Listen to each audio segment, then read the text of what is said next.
siksa kubur nyata keberadaannya. Bahkan Rasulullah Shallallahu Alaihi Wasallam mengajarkan Muslim bacaan doa agar terhindar dari siksa kubur tersebut yang pedihnya tergambar dalam surah Al-An'am ayat 93. Siapakah yang lebih zalim daripada orang-orang yang mengada-adakan dusta terhadap Allah atau yang berkata, telah diwahyukan kepadaku? Padahal tidak diwahyukan sesuatu pun kepadanya, dan orang yang berkata, aku akan mendatangkan seperti yang diturunkan Allah. Seandainya saja engkau melihat pada waktu orang-orang zalim itu berada dalam kesakitan sakratul maut, sedang para malaikat memukul dengan tangannya, sembari berkata, keluarkanlah nyawamu. Pada hari ini kamu akan dibalas dengan azab yang sangat menghinakan karena kamu mengatakan terhadap Allah perkataan yang tidak benar dan karena kamu menyombongkan diri terhadap ayat-ayatnya. Ditambah lagi, amalan semasa hidup di dunia menjadi satu-satunya bekal yang akan mengiringi Muslim di alam kubur. Rasulullah Shallallahu Alaihi Wasallam bersabda, mengiringi mayat ke kuburannya diikuti oleh 3 perkara. Maka pulang kembali 2 perkara dan tetap tinggal bersamanya 1 perkara. Mayat diiringi oleh keluarganya, hartanya, dan amalnya. Maka pulang kembali keluarga dan hartanya dan tetap tinggal amal perbuatannya. Hadis riwayat Bukhari dan Muslim.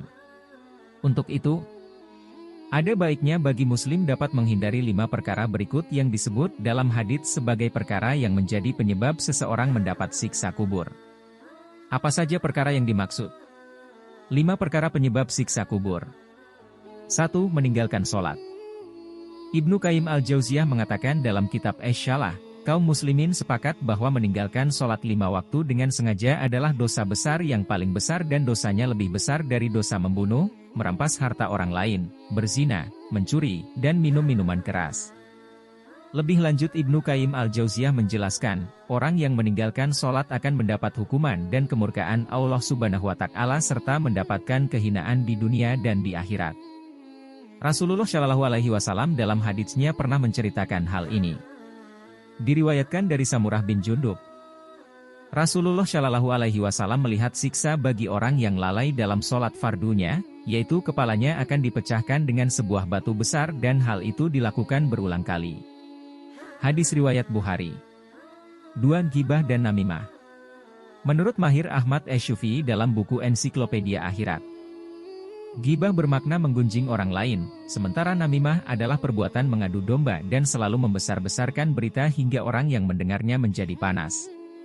Disebutkan dalam riwayat Imam Ahmad dan Tabrani, hadits riwayat Ya'la bin Siyabah pernah mengisahkan, Rasulullah Shallallahu Alaihi Wasallam pernah melintasi sebuah kuburan yang penghuninya sedang disiksa. Kemudian, beliau bersabda, sesungguhnya mayit ini banyak memakan daging orang lain, ghibah. Dalam riwayat lain dengan redaksi serupa, Rasulullah Shallallahu Alaihi Wasallam bersabda, orang tersebut menyakiti orang dengan lisan dan terus melakukan ghibah. Hadis riwayat Ibnu Hibban. 3. Buang air kecil sembarangan. Perkara selanjutnya yang menjadi penyebab siksa kubur adalah buang air kecil sembarangan. Perbuatan ini mungkin dianggap sepele oleh sebagian orang. Namun dosanya sangat besar di sisi Allah Subhanahu wa Ta'ala seperti dalam surah An-Nur ayat 15. Dan kamu menganggapnya remeh, padahal dalam pandangan Allah itu masalah besar.